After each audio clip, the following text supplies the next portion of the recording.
Welcome back. Blog recap. 3 main arguments for setting boundaries. Let's get to it. Jumping right in. Setting boundaries. Referring to the self-knowledge to remove who and what needs to be removed, releasing the unnecessary baggage, and releasing yourself from the distractions that will continue to keep you from making progress. That's what we're talking about this week. We're talking about setting boundaries. You can find so much information about setting boundaries online. Some of it is very vague, some of it is very practical. But I think the most important aspect of all of it is if you don't understand what's going on with yourself, right? You don't know where you are. You haven't located where you are in the grand scheme of things.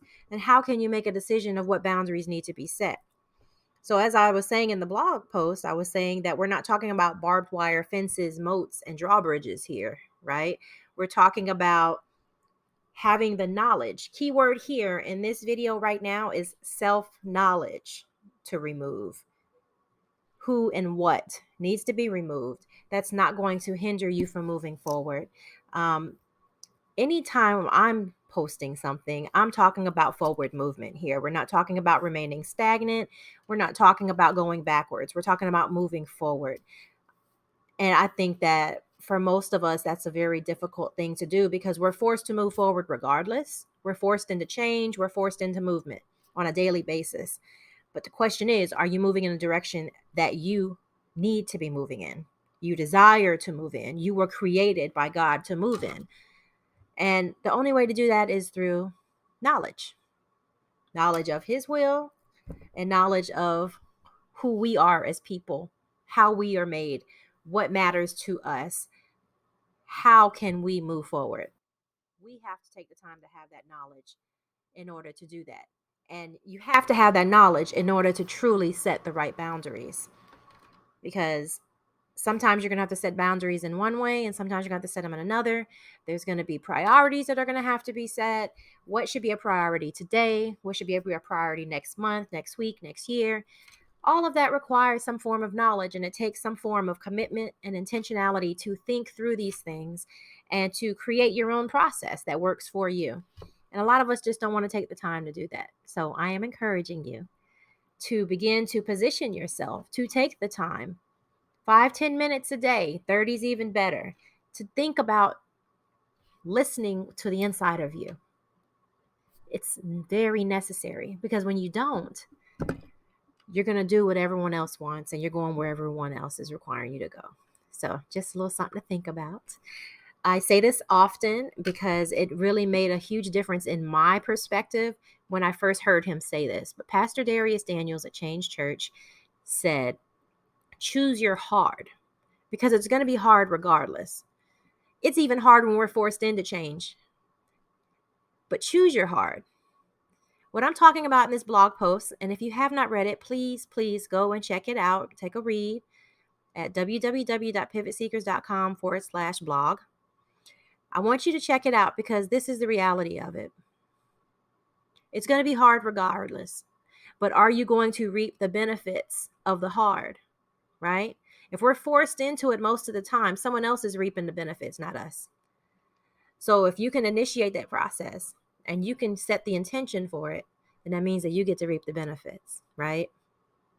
Instead of you getting sick and weight loss being forced on you, and then will you recover? Or you setting parameters in your life, because it not only benefits you, life is holistic, right?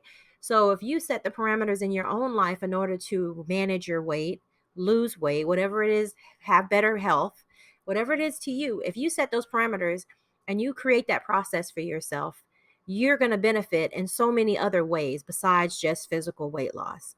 And I think that's where we miss it sometimes. A lot of times is that we're only looking at it from a surface level. We're not looking at it holistically. It affects so many other areas. So back to choose your hard. Just sit down and think about it. Boundaries are the keepsakes put into place to help you stay on track to completion of whatever change or goals you have in front of you. When we're talking about boundaries, we're talking about removing the effectiveness or the expectation or the obligations of others or other situations that we may find ourselves in. Removing it when necessary or prioritizing it accordingly when necessary.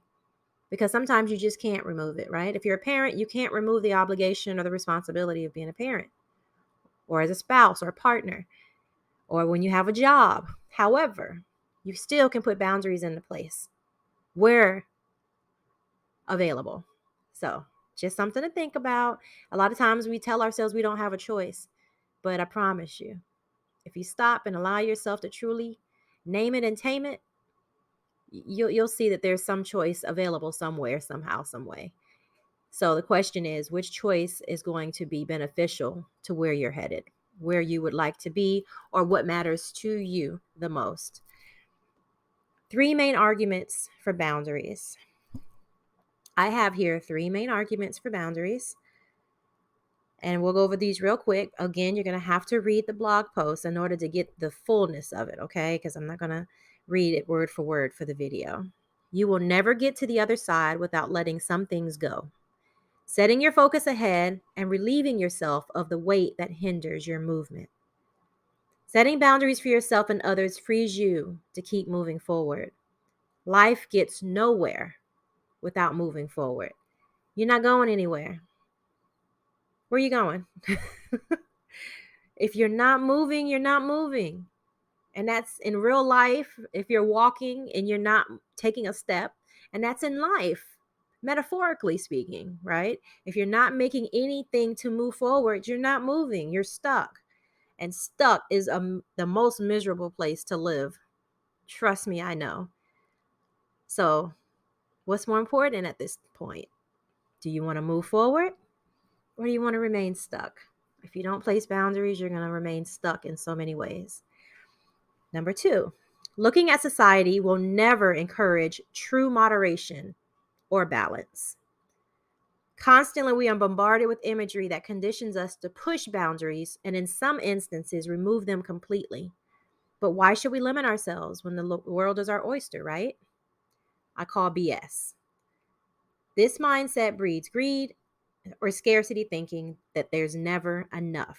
Setting boundaries means we have room to keep attaining for another day. There's this thing called burnout.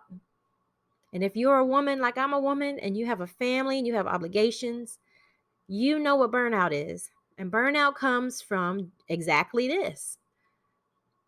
We never have enough hours in the day. We never have enough energy to get everything done. The to-do list never stops growing.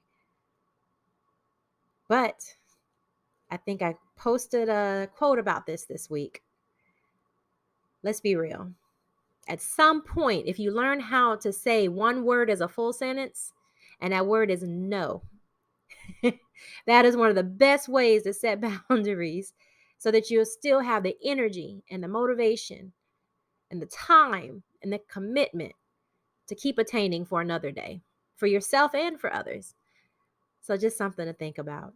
And the last one that I provided for this week is no one is going to avoid the extremes for us. Many people benefit from our lack of restraint. Ouch. Many people benefit from our lack of restraint. What matters to us personally is not anyone else's problem to fix. In the blog post, I talk about how we can go home feeling defeated because we didn't stick to whatever the plan was we had for ourselves, our budget financially, our eating, our diet, sexual parameters when you're dating, or professional integrity. We're losing sleep over the fact that we did not stick to what mattered to us, and they're sleeping well. If we have a conviction for something, then that's something that we need to focus on changing. That's not somebody else's responsibility, it's ours. And that's facts. Just like if someone else feels a conviction for something that you don't, that's for them, that's not for you. I hope I just helped somebody feel real delivered right there, because that was a deliverance from me. What do you need to do to become who you need to become to go where you desire to go? Can't go there without setting boundaries in some way or another. So I hope that was helpful. Of course, As always, I have a couple of questions in the blog post to kind of invoke thought and help you through the process to start thinking these things through. So check that out and let me know what you think, and I'll see you next week. Thanks.